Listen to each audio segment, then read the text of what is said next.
Talvez a primeira grande surpresa do mundo recente tenha sido a forma pela qual desabou o mundo soviético.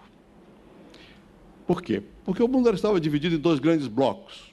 Havia sempre uma terceira parte também, que eram os não alinhados. Mas, na verdade, a dinâmica do mundo vinha sendo dada, depois da Segunda Grande Guerra Mundial, pelos dois polos de poder representados pelos Estados Unidos e pela União Soviética.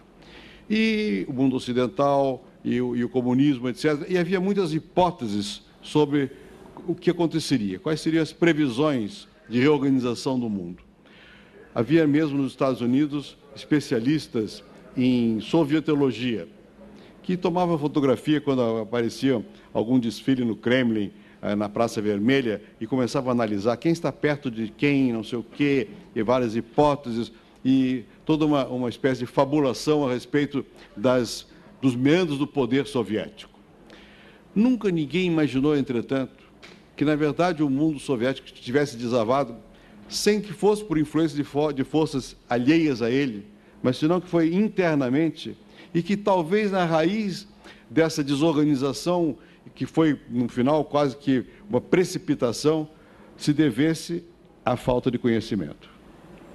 Na verdade, o crescimento imenso que nós assistimos no mundo soviético, e que, em certos momentos, havia mesmo uma espécie de competição, e os soviéticos, orgulhosamente, foram os primeiros a mandar o Sputnik, a colocar, portanto, em órbita extraterrestres, seres humanos, e por aí foi, e crescia em taxas de crescimento surpreendentes, enormes represas hidrelétricas, etc., etc., mas tudo isso esteve baseado numa imensa concentração de poder no Estado, e também da decisão do Estado de concentrar recursos de conhecimento em certas áreas. Faltou o que veio a ser, e é hoje, o traço característico da sociedade contemporânea, que é a disseminação do saber, do conhecimento. O conhecimento deixou de ser alguma coisa concentrado na mão de poucos, dos ricos, dos muito cultos e dos poderosos, para ser crescentemente alguma condição de sobrevivência de todos. Depois eu volto ao tema.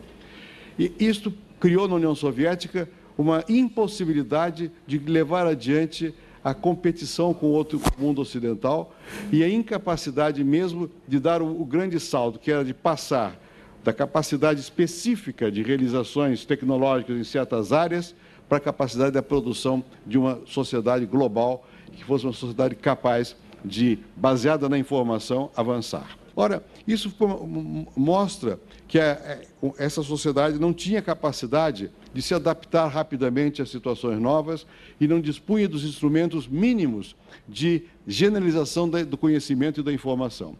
Um diretor de um banco explicou o seguinte: olha, aqui o meu banco é imenso e ele tem agência na Crimeia. Os documentos bancários vêm da Crimeia para Moscou de caminhão. No momento que aqui no Brasil, por causa da inflação talvez, já todo mundo estava mais do que habituado a usar técnicas bastante mais avançadas de transmissão de informação. Bom, de alguma maneira, isso enrijeceu aquela sociedade, tornou-a incapaz de confrontar com o novo mundo que surgia. E por aí caiu. Ao cair o mundo soviético, houve uma grande aposta de que provavelmente nós iríamos marchar para um mundo, pensando em termos geopolíticos, que é o que me foi pedido, para um mundo multipolar. E entre a queda do Muro de Berlim e os dias de hoje, houve muita dúvida sobre qual vai ser a organização política desse mundo que se está criando. E, progressivamente, o que nós verificamos foi algo um pouco mais complicado e um pouco menos prazeroso do que os que imaginávamos com o mundo multipolar.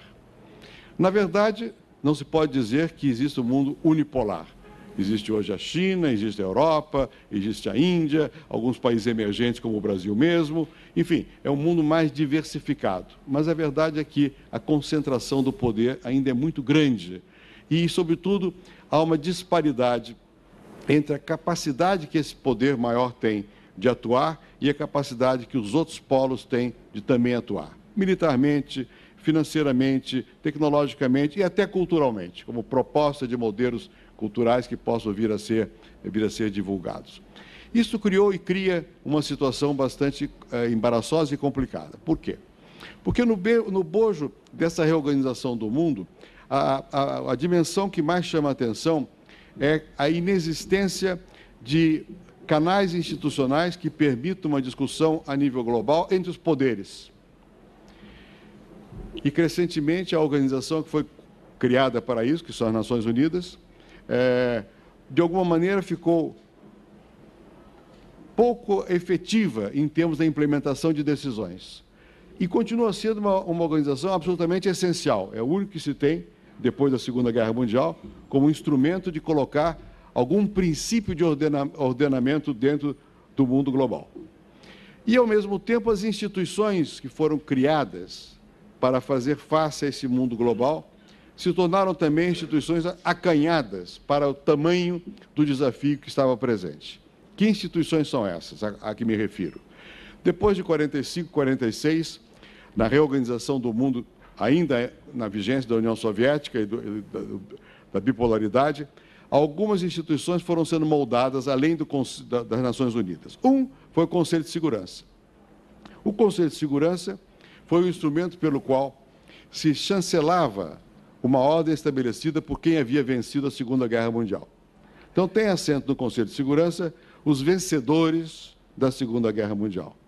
Fossem eles democráticos ou não.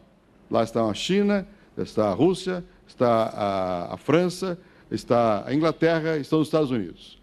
Esses 5 têm poder de veto no Conselho de Segurança. Quando eles não querem que alguma coisa aconteça, levanta o braço e acabou. O processo é interrompido automaticamente. Então, é um princípio que é plural, porque são 5, mas não é democrático, porque as Nações Unidas cresceram e tem muito mais do que 5. Houve uma certa compensação nesse Conselho, que foi o aumento do número de assentos dele, de países que são ad hoc, por 2 anos, eleitos para o Conselho, mas, na verdade, o poder real está na mão dos 5 que têm o veto. Bem, além do mais, em termos de base para esse poder, há que acrescentar que também a concentração do poder atômico, o poder de destruição maciço, tem certo peso nas decisões, mesmo por parte dos países que não tomam parte no Conselho de Segurança. Pois bem.